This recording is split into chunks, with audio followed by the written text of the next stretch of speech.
ખેડૂત મિત્રો, થોડાક વર્ષોથી આપણી આજુબાજુ આપણા ગામડામાં આપણા ઘરમાં કેન્સરના પ્રશ્ન છે એ સતત વધી રહ્યા છે અને ખેડૂત પરિવારમાં પણ આપણને કેન્સરના કેસ છે એ સતત વધી રહ્યા છે.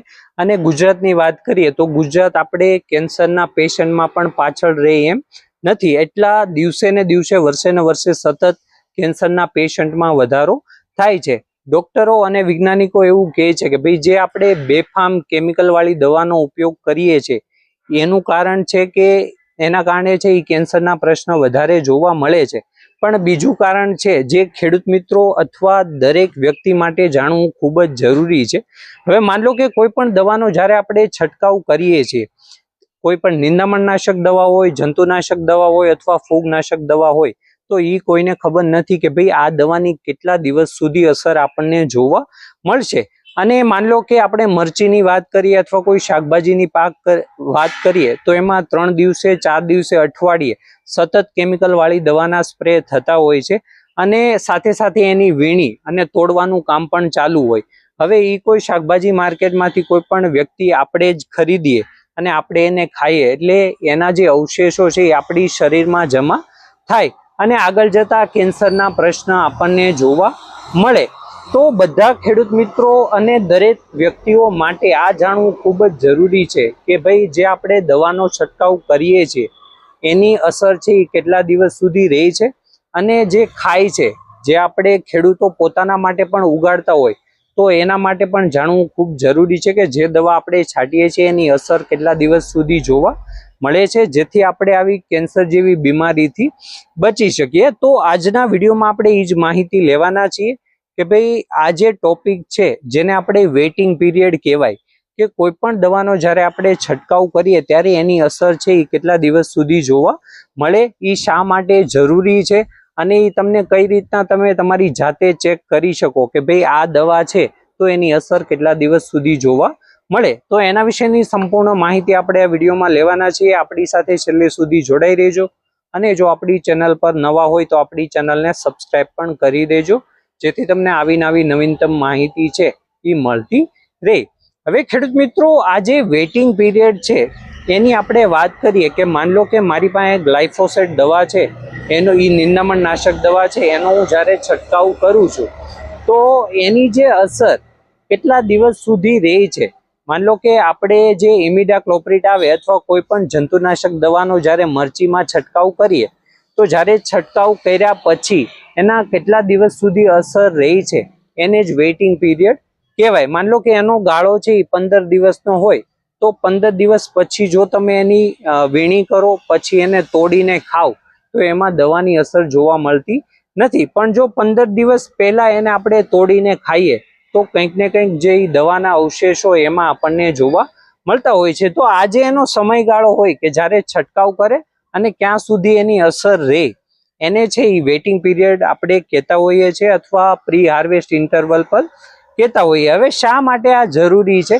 પહેલી વસ્તુ એ છે કે આપણા સ્વાસ્થ્ય માટે, આપણા શરીર માટે, કે ભાઈ જે આપણે ખાઈએ છીએ એ ખરેખર રેસિડ્યુ ફ્રી છે કે એમાં કોઈ અવશેષો જોવા મળે છે કે નહીં. અને ખાસ કરીને નાના બાળકો હોય તો એના માટે આ ખૂબ જ જરૂરી છે, કેમ કે એના કારણે જ અત્યારે છે એ સતત કેન્સરના પ્રશ્નો છે એ વધારે જોવા મળે છે.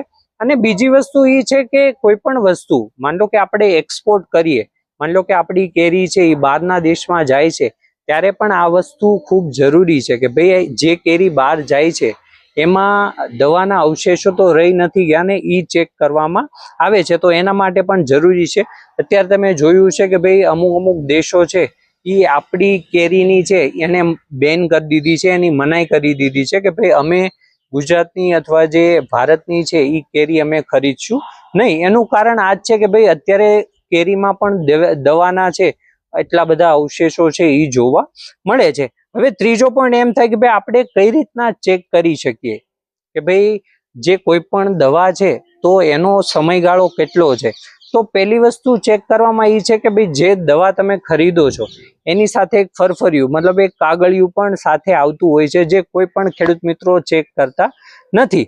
તો એમાં પાછળ લખેલું જ હોય છે કે ભાઈ માન લો કે આ દવા છે તો એને જ્યારે તમે ભીંડામાં છંટકાવ કરો છો તો એની કેટલા દિવસ સુધી અસર રહેશે, જ્યારે તમે મરચીમાં છંટકાવ કરો છો તો એની કેટલા દિવસ સુધી અસર રહેશે. ને બીજી વસ્તુ એ થાય કે એની જે ઓનલાઈન વેબસાઇટ હોય, જે પ્લાન્ટ ક્વોરન્ટાઇનની વેબસાઇટ હોય અથવા સેન્ટ્રલ ઇન્સેક્ટિસાઇડ બોર્ડની વેબસાઇટ હોય, તો એના દ્વારા પણ તમે ચેક કરી શકો, અથવા મને કોમેન્ટમાં જણાવજો દવાનું નામ. હું પણ તમને કહી દઈશ કે ભાઈ એ દવાની કયા પાકમાં કેટલા દિવસ સુધી અસર રહી છે. હવે આપણે ઉદાહરણથી સમજીએ.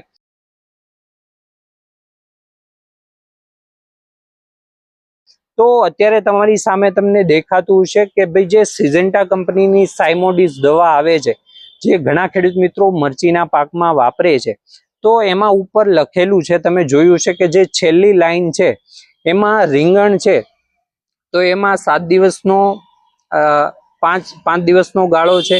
મરચી છે એમાં 7 દિવસ સુધી એની અસર રહી છે. કે ચણાનો પાક હોય તો એમાં 58 દિવસ સુધી એની અસર જોવા મળે છે. અને જો મગફળીનો પાક હોય તો એની 48 દિવસ આજુબાજુ આપણને અસર જોવા મળે છે. આનો મતલબ એમ થયો કે ભાઈ જો મગફળીની વાત કરીએ તો આ દવાની એમાં આટલા દિવસ સુધી આપણને અસર જોવા મળે. જો એની પહેલા આપણે એને ખાઈ તો કંઈક ને કંઈક રીતે આપણે દવાને છે એ આપણા શરીરમાં નાખીએ છીએ, અને આ જમા થતા આગળ જતા આપણને મોટી બીમારીના પ્રશ્નો છે એ ઊભા કરતું હોય છે. આ માટે દરેક ખેડૂત મિત્રોએ લેબલ ચેક કરવું ખૂબ જરૂરી છે. જ્યારે પણ દવાનો છંટકાવ કરો અથવા તમારા માટે કોઈ પણ તમે કરતા હોય તો કેટલી દવાની કેટલા દિવસ સુધી અસર જોવા મળશે એ પછી જ આપણે છંટકાવ કરવો જોઈએ. જેનો વેઇટિંગ પીરિયડ સમયગાળો ઓછો હોય એવી દવાનો આપણે ઉપયોગ છે એ કરવો જોઈએ. એટલા માટે કોઈ પણ દવાનો આપણે છંટકાવ કરીએ તો એની તો અસર કંઈક ને કંઈક રીતના થતી જ હોય છે, પણ ખાસ વસ્તુ કે ભાઈ તમે ખોટી રીતના આપણે એનો ઉપયોગ કરીએ તો પણ એના પરિણામ છે એ ખૂબ ખરાબ આપણને જોવા મળતા હોય છે. તો ખેડૂત મિત્રો, તમને જો માહિતી સારી લાગી હોય તો વિડીયોને લાઈક કરો, શેર કરો અને આપણી ચેનલને સબસ્ક્રાઈબ કરી દેજો, જેથી તમને આવી નવીનતમ માહિતી છે એ મળતી રહે. ધન્યવાદ.